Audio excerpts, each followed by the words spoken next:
India Legal presents Courts Roundup.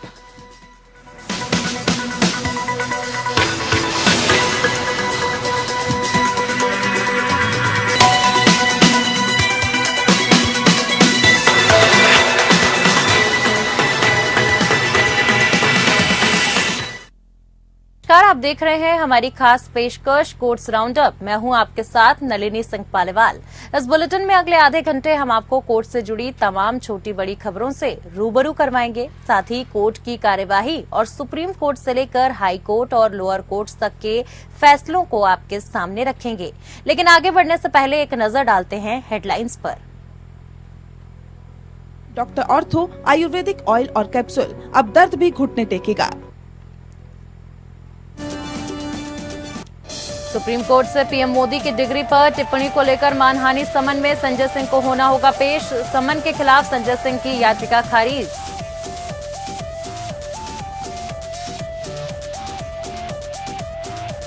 Supreme court ने भ्रष्टाचार मामले में तमिलनाडु के मंत्री पेरिया स्वामी के खिलाफ अगली तारीख तक मुकदमे के ट्रायल पर लगाई रोक। कहा, मामले में पेरिया स्वामी की अपील पर फैसला होने तक स्थगित किया।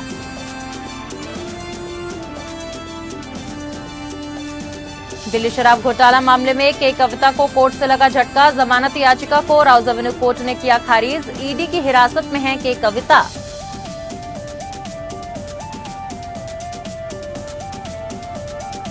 जमानत की शर्त के रूप में लाइव लोकेशन साझा करने मामले में सुप्रीम कोर्ट ने गूगल एलएलसी से मांगा स्पष्टीकरण। आवश्यक दस्तावेजों के साथ एक हलफनामा दायर करने का दिया निर्देश।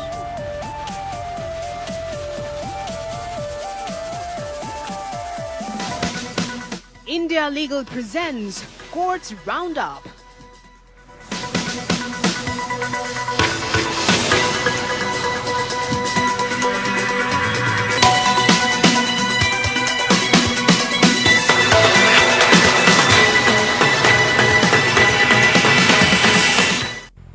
सुप्रीम कोर्ट ने प्रधानमंत्री नरेंद्र मोदी की डिग्री पर सवाल उठाने के मामले में आप सांसद संजय सिंह के खिलाफ जारी मानहानि समन पर रोक लगाने से इनकार कर दिया। संजय सिंह ने गुजरात यूनिवर्सिटी द्वारा दायर मानहानि मामले में एक निचली अदालत के समन को सुप्रीम कोर्ट में चुनौती दी थी। बता दें कि सुप्रीम कोर्ट ने गुजरात की निचली अदालत के ट्रायल में दखल देने से साफ तौर पर इनकार कर दिया है। संजय सिंह के खिलाफ आपराधिक मानहानि का मुकदमा चल रहा है। केजरीवाल भी इस मामले में आरोपी हैं। पेश है एक रिपोर्ट।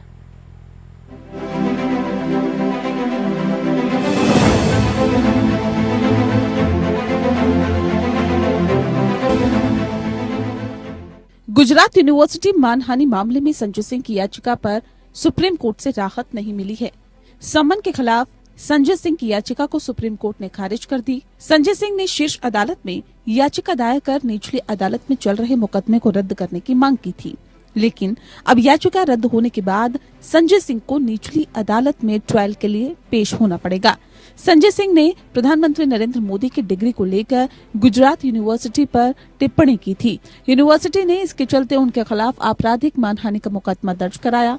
इसके बाद निचली अदालत की तरफ से पेशी को लेकर आप सांसद को बार बार समन भेजा जा रहा है। वहीं गुजरात हाई कोर्ट ने संजय और दिल्ली के मुख्यमंत्री अरविंद केजरीवाल के खिलाफ निचली अदालत से जारी समन रद्द करने के पहले ही मना कर दिया था।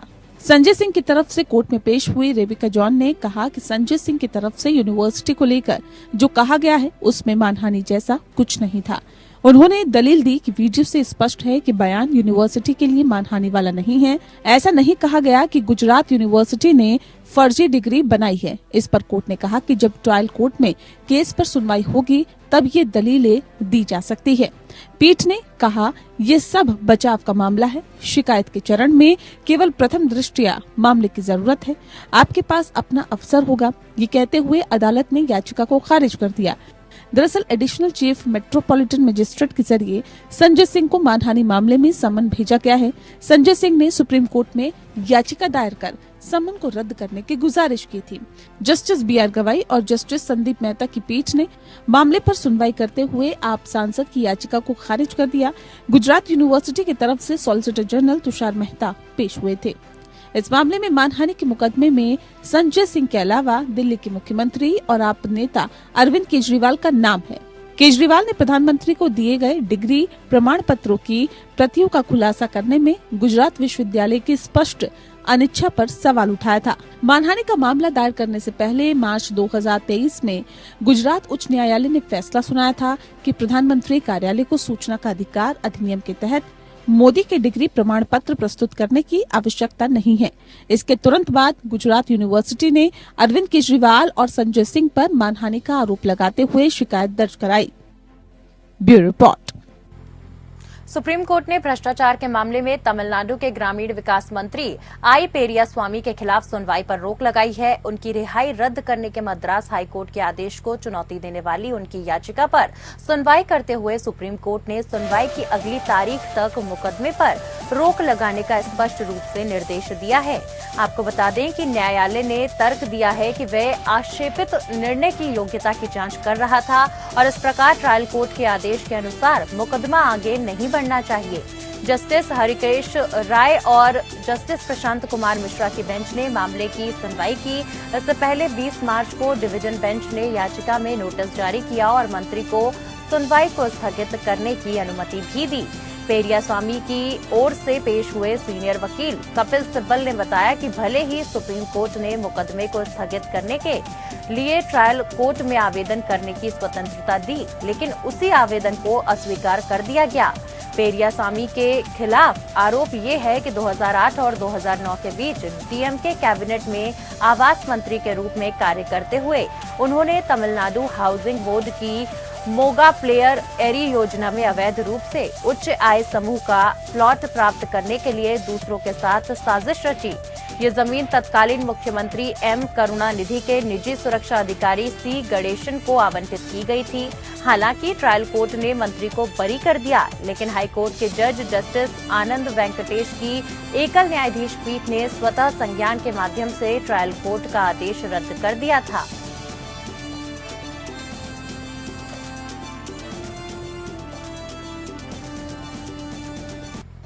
दो 2006 के फर्जी मुठभेड़ मामले में मुंबई के पूर्व पुलिस अफसर प्रदीप शर्मा को सुप्रीम कोर्ट से राहत मिली है। बता दें कि सुप्रीम कोर्ट ने अगले आदेशों तक शर्मा को आजीवन कारावास की सजा भुगतने के लिए सरेंडर करने से छूट दी है। वहीं प्रदीप शर्मा की बॉम्बे हाईकोर्ट के उम्र कैद की सजा के खिलाफ याचिका पर सुप्रीम कोर्ट ने महाराष्ट्र सरकार से जवाब मांगा है।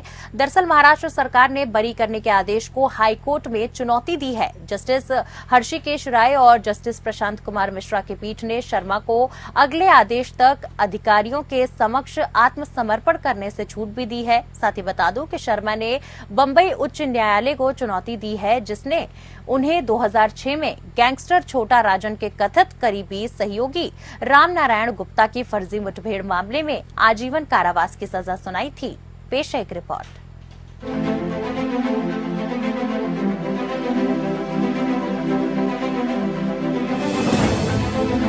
सुप्रीम कोर्ट ने सोमवार को मुंबई के पूर्व पुलिसकर्मी प्रदीप शर्मा की 2006 के फर्जी मुठभेड़ मामले में उनकी दोष सिद्धि और आजीवन कारावास की सजा को चुनौती देने वाली याचिका पर महाराष्ट्र सरकार से जवाब मांगा है।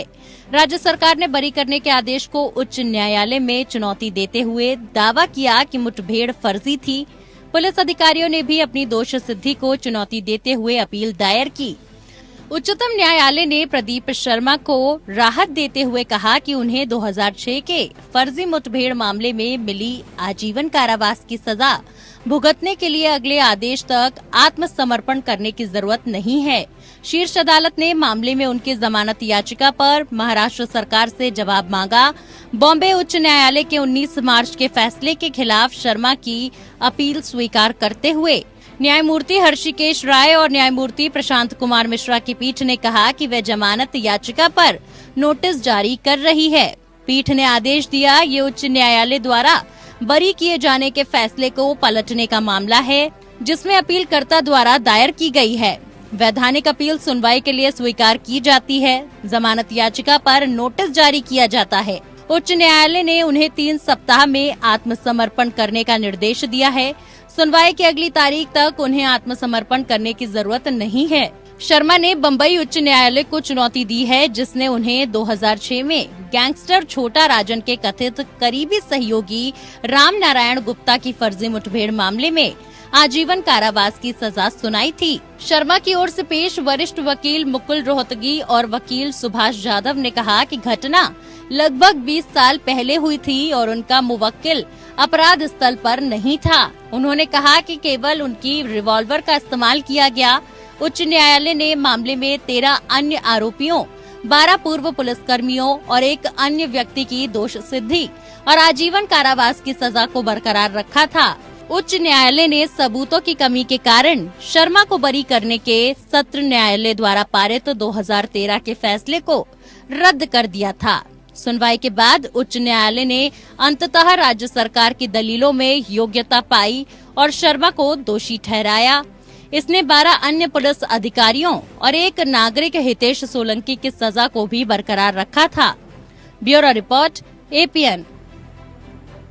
किसी आरोपी व्यक्ति को जमानत की शर्त के रूप में लोकेशन साझा करना क्या निजता के अधिकार का उल्लंघन है या नहीं, इस पर विचार कर रही सुप्रीम कोर्ट ने गूगल LLC को और समय दिया है। दरअसल जस्टिस अभय S ओका की अध्यक्षता वाली बेंच ने गूगल को ये समझाने के लिए और अधिक समय दिया कि गूगल मानचित्र पर उसकी पिन लोकेशन साझाकरण सुविधा कैसे काम करती है। कोर्ट ने स्पष्ट किया कि ये जानकारी अदालत की समझ के लिए बेहद महत्वपूर्ण है, इसीलिए ये जानकारी प्रदान करने का अनुरोध उससे किया गया है।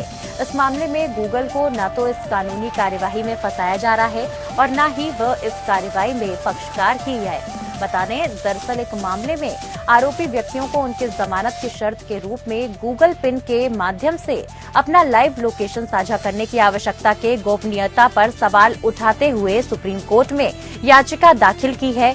एक मामले में ये सवाल शामिल है कि क्या जमानत की शर्तों के हिस्से के रूप में जांच अधिकारी के साथ गूगल पिन साझा करना किसी व्यक्ति के निजता के अधिकार का उल्लंघन करता है।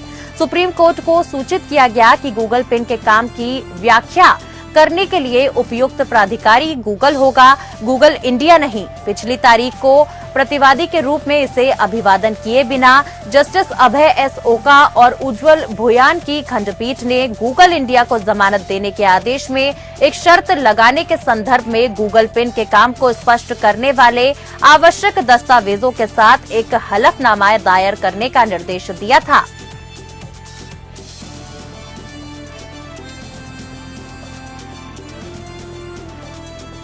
सुप्रीम कोर्ट ने इंटरसेक्स बच्चों और व्यक्तियों के अधिकारों को मान्यता देने वाले केंद्रीय कानून की आवश्यकता को उठाने वाली जनहित याचिका पर नोटिस जारी किया। जनहित याचिका में इंटरसेक्स बच्चों के वयस्क होने से पहले की जाने वाली जेंडर पुनर्मूल्यांकन सर्जरी पर रोक लगाने के निर्देश देने की मांग की गई। बता दूं कि इंटरसेक्स व्यक्ति पुरुष और महिला के जैविक लक्षणों के संयोजन के साथ पैदा होता है। जन्म के समय निर्दिष्ट व्यक्ति का लिंग पुरुष और महिला की निश्चित सामाजिक श्रेणियों में फिट नहीं होता। जनहित याचिका इंटरसेक्स व्यक्तियों के अधिकारियों की मान्यता की कमी से संबंधित है, जिसमें इंटरसेक्स बच्चों पर विशेष जोर दिया गया है। आपको बता दूं कि याचिकाकर्ता ने इस बात पर प्रकाश डाला कि ऐसे बच्चों को उनके जन्म के समय से ही भेदभाव का सामना करना पड़ता है, क्योंकि ऑनलाइन सरकारी पंजीकरण आवेदनों पर उनके जन्म और मृत्यु विवरण दर्ज करने का कोई भी विकल्प नहीं है। जनगणना में उनका प्रतिनिधित्व भी शामिल नहीं है और उन्हें मतदाता के रूप में मान्यता नहीं दी जाती। याचिकाकर्ता द्वारा उठाई गई प्रमुख चिंता ये है कि कई राज्यों में शिशुओं के माता पिता की सहमति से जेंडर निर्धारण सर्जरी की जा रही है। ऐसे में केवल तमिलनाडु राज्य में मद्रास हाईकोर्ट द्वारा ऐसी सर्जरी पर तब तक प्रतिबंध लगाया गया जब तक कि बच्चा सूचित सहमति देने की आयु प्राप्त नहीं कर लेता। इंटरसेक्स सर्जरी से गुजरने वाले बच्चे के साथ किए गए मेडिकल हस्तक्षेप से उत्पन्न होने वाली चिंताओं को दूर करने के लिए विधायी सिस्टम की आवश्यकता है। मद्रास हाईकोर्ट ने शिशुओं के लिए जेंडर पुनर्निर्धारण सर्जरी पर प्रतिबंध लगा दिया। जस्टिस GR स्वामीनाथन की पीठ ने विचार किया कि इंटरसेक्स बच्चों को उनकी वास्तविक लिंग पहचान खोजने के लिए समय और स्थान दिया जाना चाहिए।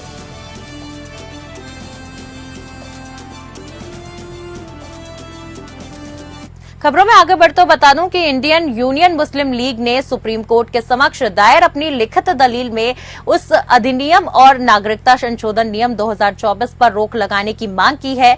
9 अप्रैल को होने वाली सुनवाई से पहले दायर लिखित दलील में ये तर्क दिया गया है कि CAA ने चुनिंदा रूप से कुछ पड़ोसी देशों और कुछ समुदायों को इसके दायरे से बाहर रखा। याचिकाकर्ता ने बताया कि केवल पाकिस्तान, अफगानिस्तान और बांग्लादेश के हिंदू, ईसाई, पारसी, सिख और जैन की CAA के तहत लाभ के पात्र हैं, वो भी तब जब उन्होंने 31 दिसंबर 2014 से पहले भारत में प्रवेश किया हो। याचिकाकर्ता का तर्क है कि यहाँ तक कि पाकिस्तान को देशों की सूची में शामिल करते हुए भी ये अहमदिया समुदाय को सुरक्षा देने में विफल रहा, जो पाकिस्तान में सबसे अधिक सताए गए समूहों में से एक है। ये इसी तरह तर्कवादियों, नास्तिकों और अज्ञेयवादियों व्यक्ति को बाहर करता है जो किसी भी धर्म को नहीं मानते। साथ ही CAA में म्यांमार को शामिल नहीं किया गया, जो 1935 तक ब्रिटिश भारत का हिस्सा था और जहां अंतर्राष्ट्रीय न्यायालय इस निष्कर्ष पर पहुंचा है कि मुस्लिम रोहिंग्या शरणार्थियों के खिलाफ नरसंहार किया गया, जो वर्तमान में उत्पीड़न के कारण और निर्वासन की धमकी के तहत अपमानजनक परिस्थितियों में भारत में रह रहे हैं। वहीं CAA में इसमें श्रीलंका शामिल नहीं है, जो पड़ोसी देश है जहां तमिल हिंदुओं पर अत्याचार हो रहा है। वहीं CAA में इसमें चीन को शामिल नहीं किया गया, जो सीमावर्ती देश हैं जहां बौद्धियों और उइघुर मुसलमानों पर अत्याचार किया जाता है। CAA में इस पृष्ठभूमि में याचिकाकर्ता ने इस दावे पर सवाल उठाया कि CAA उन अल्पसंख्यकों को नागरिकता प्रदान करने के लिए है जो उत्पीड़न के डर से पड़ोसी देशों से भाग गए। याचिकाकर्ता ने तर्क दिया कि CAA 2019 के माध्यम से शरणार्थी नीति लागू करने का घोषित उद्देश्य CAA नियम 2024 में पूरी तरह से अस्वीकार कर दिया गया।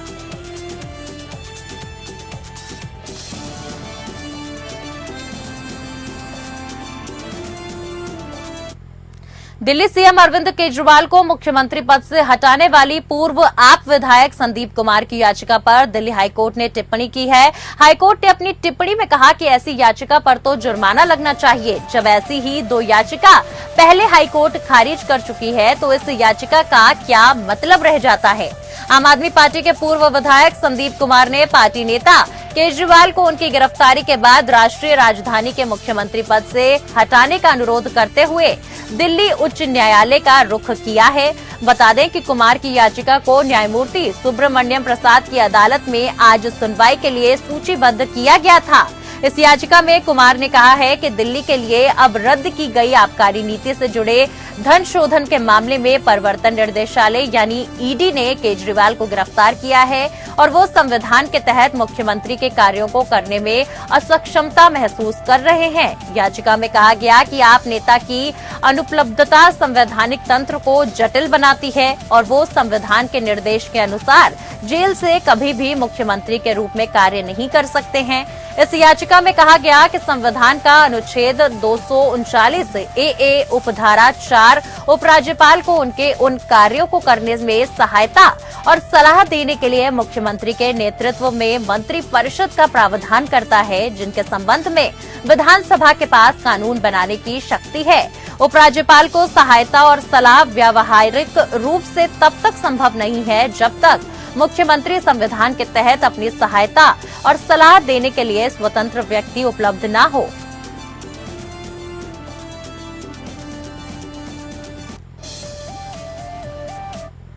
केरल में 20 साल के पशु चिकित्सा छात्र JS सिद्धार्थन की मौत की जांच सीबीआई ने अपने हाथ में ले ली है। बता दें कि सिद्धार्थन का शव 18 फरवरी को वायनाड जिले में स्थित कॉलेज छात्रावास के बाथरूम में फंदे से लटका मिला था, जिसके बाद से परिवार का आरोप था कि केरल में सत्तारूढ़ CPIM की छात्र इकाई स्टूडेंट्स फेडरेशन ऑफ इंडिया यानी कि SFI के कार्यकर्ताओं समेत साथी छात्रों ने उसकी रैगिंग की थी।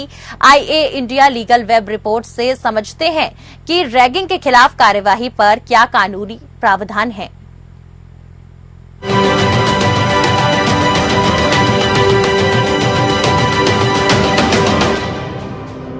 क्या आपने कभी सुना है कि सीनियर्स ने फ्रेशर्स को 4 पैरों पर चलने के लिए मजबूर किया है?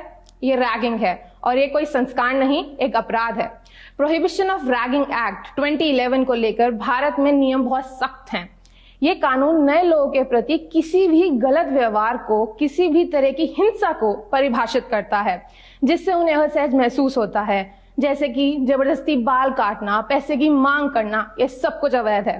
रैगिंग को रोकने के लिए भारत में कई कानून मौजूद हैं, जैसे प्रिवेंशन ऑफ रैगिंग एक्ट 1997 के तहत किसी की रैगिंग करना अपराध है। ये एक्ट एजुकेशनल इंस्टीट्यूशंस में एंटी रैगिंग कमेटीज की स्थापना के बारे में भी बात करता है। ये कमेटीज रैगिंग के मामलों की जांच करते हैं और उन्हें दंडित कराने का काम की भी जिम्मेदारी इन्हीं पे है। आईपीसी में कई प्रोविजंस भी हैं जिनका उपयोग रैगिंग को दंडित कराने के लिए किया जा सकता है, जैसे कि आईपीसी के सेक्शन 323 में किसी को भी वॉलंटरली हर्ट करना एक क्राइम है। आईपीसी के सेक्शन 354 के तहत किसी भी महिला की लज्जा भंग करने के इरादे से उस पर हमला करना या आपराधिक बल का प्रयोग करना भी एक अपराध बनाता है।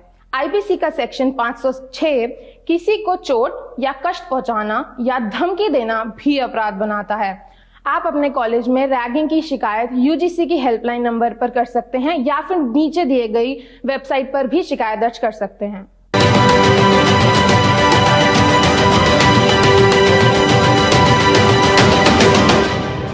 तो फिलहाल के लिए कोर्ट्स राउंडअप में मेरे साथ बस इतना ही। नमस्कार। India Legal presents Courts Roundup.